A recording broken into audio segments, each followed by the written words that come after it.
It's a bit insane how big this antenna is, but it actually works. And today, I'm going to show it to you. This is the ABBREE 42.5 inch dual band foldable blade tactical antenna.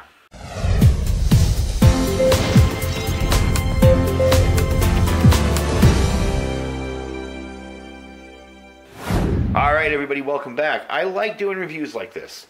This is something you'd look at and probably laugh at on Amazon and think, that's ridiculous. You know, there's no point to that. But when you actually try it, it turns out to be very well worth it. This is an antenna from ABBREE, A-B-B-R-E-E. You'll notice here the name is there, and on the back it has some kind of fake NSN numbers. I believe this is supposed to be a copy of the Harris folding antenna for the PRC-148 and the PRC-152. You've probably seen antennas like this on the backs of soldiers, you know, the back of their plate carriers, folded up like that. One little comment is this antenna, I don't feel, is made to be used folded up. From what I've seen, the performance is much better when it's unfolded, and we'll get to that in a minute. I do want to show it to you. Let me put it on that so it kind of stands out. We're going to talk about the Baofeng antennas. You know, when you've gotten your first Baofeng. And let's face it, a lot of new hams are in the hobby, whether you love them or hate them. A lot of new hams in the hobby are using Baofeng radios. When you get that first antenna, and you get licensed, and you get out there, and you transmit, and you can't even hit the local repeater with it. Because those antennas are nothing more than really a dummy load. They're really poor antennas. So, your next step is you upgrade to one of these Nagoya. I have this on one of my Baofengs here. 771, I believe it is. And this is a decent antenna. And this is the antenna I keep on this radio. As a matter of fact, I don't know what I did with the original antenna for the Baofeng. I think I threw it out. But this is a decent antenna. Works very, very well. That is my one complaint with the Baofengs. You know, my Yaesus that I have, the VX8 and the VX7, I didn't have to replace the antenna. The antenna on those just worked. Now, did I buy extra antennas for it? Of course. But, you know, that's part of the ham radio sickness. But they just worked. With the Baofeng, you're going to want to replace that stock antenna. It stinks. And this is usually the option that most people go with, because it works very well. But let's say you still can't hit that repeater. Well, what do you end up with? You end up with a frustrated new ham who can't hit repeaters, doesn't understand that maybe operating from inside your house with an HT isn't a good idea, maybe lives in a restricted area where he can't put up an outdoor antenna, and there you go. Somebody's out of the hobby and lost interest. So with this, it gives you the ability to be able to hit local repeaters from pretty much anywhere. It's got a lot of gain to it. Another interesting factor with this is if you live in an area that looks seemingly flat, you will find there are depressions in the area, like out here. One of the places when we used to run our local parade a different way, the opposite way on the main drag here, I was always at the end of the parade. And that area is sort of in a bowl in town. You know, it's like everything's flat and even, and you get to where I am and it's like down here. And I could never get out to hit net control because we operated at simplex. Why we didn't use repeaters, I don't know, but we operated at simplex. And it was very difficult to communicate with net control from all the way down there. I came up with a bunch of different solutions. I wish I'd seen this one first, because these run $21.50. So for about close to 22 bucks, you got your solution right here, because this thing has a ton of gain. Now I'm going to give you the specs on it. The connector type is an SMA female. It is available with other connectors. And the nice part is you can buy the lower part here. So you can either switch out antennas to a shorter one of the blade style antenna, or you can switch this out to a different type of connector. It is a dual band antenna, VHF, UHF. Frequency range is 144 up to 430. The gain is 5 dBi, 5.0 dBi. Max power says 20 watts. I believe I read somewhere on the packaging here it was 8 watts. Regardless, it's probably fine for anything you're going to use with a handheld. Even for some 10-watt little man-pack portable type deals, it would probably work pretty well. The extended length is 108 centimeters or 42.5 inches. The weight is 140 grams or 4.5 ounces. And it's kind of similar, like I said, to the Harris folding antenna for the military radios. So we're going to unfold this. I'm going to show you how it unfolds first. For that, I'll have to back up and probably put it on the wall of the garage here. But let's unfold it first. You got your Velcro there. Now this is neat. You'll hear it snap. It snaps into place. don't know if you heard that.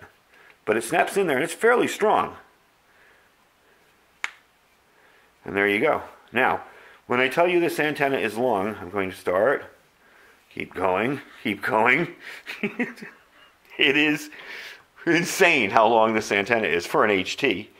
Well, I'm going to put it on the Baofeng there, and we're going to put it up against the garage wall. I'm going to show you just how long this antenna really is. So give me a sec to screw that on there, and I'll show you. See, I told you it was ridiculous. Look at that.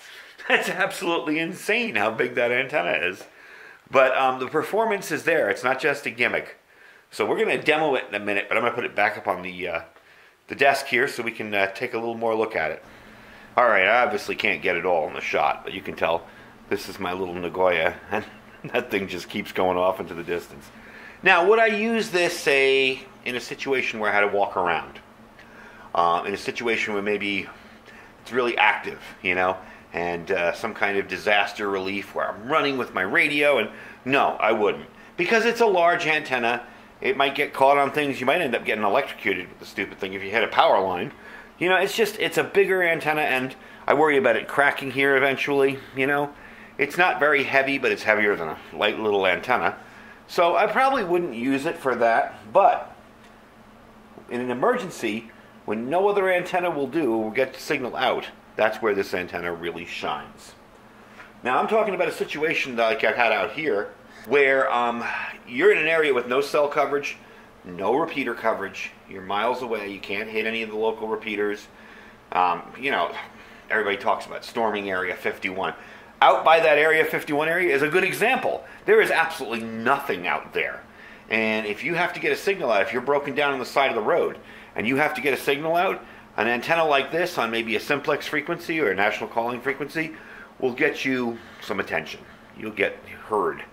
Also, too, let's take the example of that new ham sitting in his house, frustrated. He lives in an apartment building, maybe on the 20th floor. Can't put an outside antenna out, you know. Tries to maybe sneak one outside on his porch, and they yell at him for that. Well, there you go. You got a new ham that's probably not going to enjoy the hobby because you can't do anything with it. With something like this, you can sit in your living room and talk. You get an extended microphone. You put this in a base somewhere where it's secure and tip over. And you got yourself a mobile, a powerful radio and a decent antenna. Again, you know, it's what, 5 watts, 4 watts. It's not super powerful, but it's more about your antenna with ham radio than it is about your radio. So we're going to test this out. I'm going to show you the difference. There is a local repeater here. It's sort of local. Generally, if you have a mobile radio in your car, if you have an installed radio in your house with a big outside antenna, you can hit it. It's kind of on the Vegas side of the local mountain, and it is a big cross-linked repeater. So it's kind of neat that I can hit it with this. I'm going to show you inside here how this antenna won't do it, and this antenna will. So let me set up this antenna first, and I'll bring you back. The top repeater there, that 146880, and I'm going to try and transmit. I'm probably going to bleep out my call sign because I don't want people looking up my home address. But let's give it a try. Absolutely nothing. No squelch tail at all. Try one more time. See? Nope, nothing. Now, let's try it with the huge antenna and see if we can at least hear something. Now remember, I'm in a fairly big garage here. Lots of metal, lots of things that would block the signal. So if that antenna can do it, I'll be impressed. Right. Now, I have the big, long monster. Look at that thing. It's insane. All right, big, long monster antenna there. Same frequency. Let's try it again. And I'm going to bleep out my call sign because I don't want everybody in the world to know my address again. See? Look at that. And I'm underneath a fluorescent light here as well. That is impressive. You see. So, there you go. And that repeater is rather hard to hit with a handheld out here. So that's pretty impressive. Let me put this down because my hands are shaking all over the place because it's top heavy. That is pretty impressive for that particular radio and antenna system. So, as an emergency antenna, you know, maybe something to keep in your car. If you always carry an HT and you get stuck on the side of the road, nobody's answering your calls on simplex and you can't hit any of the local repeaters, definitely worth it. It's not super expensive. It's kind of like $21 worth of insurance for your radios. I think it's a good deal, honestly. I think it's a good backup antenna. And for some people who are, say, stuck, you know, in communities where they're not allowed to have external antennas, that's an awesome deal. That is really, really cool.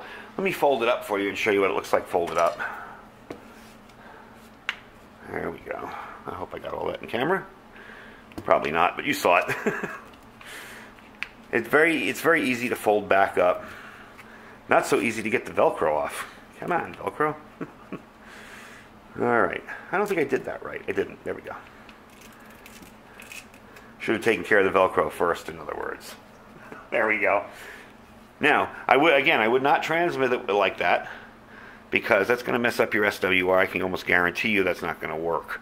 But I do like the way the antenna operates so far. And as you can see, it's very simple to snap into place.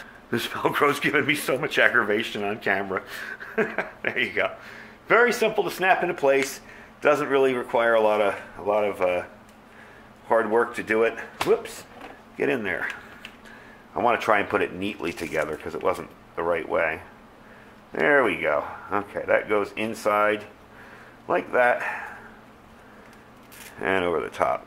So it's very simple to take care of, very simple to use. It's not a difficult antenna to install or anything. I mean, you literally just screw it on your radio. It does come with a couple of spacers for in here if there's a gap. I have one in there. There was a slight gap on my radio. Not really bad. The other one is in the package. And yes, as you can tell, it is made in China. But I think most of this gear when it comes to the Baofangs is made in China.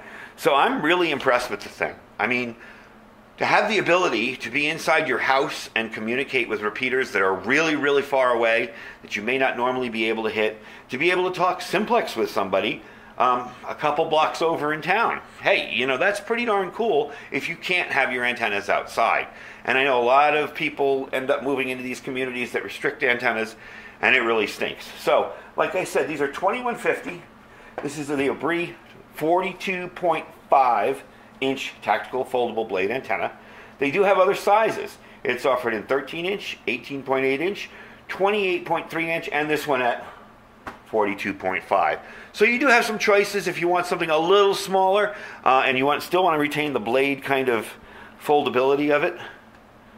And that is a nice little package when it's folded up. And even if you're going to use this, say, on a chest plate carrier or something, again, you can stick this radio on your back. You can have that folded up. When you need it, you can deploy the antenna. When you don't, it's just sitting there. And in a pinch, I'm sure it would work. I just think you're going to lose a lot of dBs with it all folded up on itself. And you're probably going to have a little higher than normal SWR. But for the price, for 21 bucks, you can't beat that. So I'm going to put a link down below. Go check them out, see which size is right for you. Maybe you want one of these big, huge ones. I'm telling you, if you live in a high-rise apartment and you're not allowed antennas, you get yourself up on the 20th, 30th floor of some apartment building, and you get something like that, you're going to be able to talk all over your city. So it's really, really cool. I will put a link down below so you can pick one up. Like I said, they're $21.50, not a lot of money, and check them out. See if it's right for you. It's just another tool in your ham radio toolkit. You know, something like this for me out here where it's very desolate, really awesome. I got, you know, a way to communicate no matter what. Anyway, folks, thanks for watching. Don't forget to check out our Amazon store down below. Don't forget to check out our Olight store down below. I have Olight deals coming up. They're always coming up. Check them out. See what's there. Make sure you register in case they have any free stuff to give away. I don't know if they do or not, but last time they were giving out free flashlights. And don't forget to check out our Thrive Life store down below if you're interested in getting started in some freeze-dried food. And thank you for watching, folks. Don't forget to subscribe, stay safe, and stay prepared.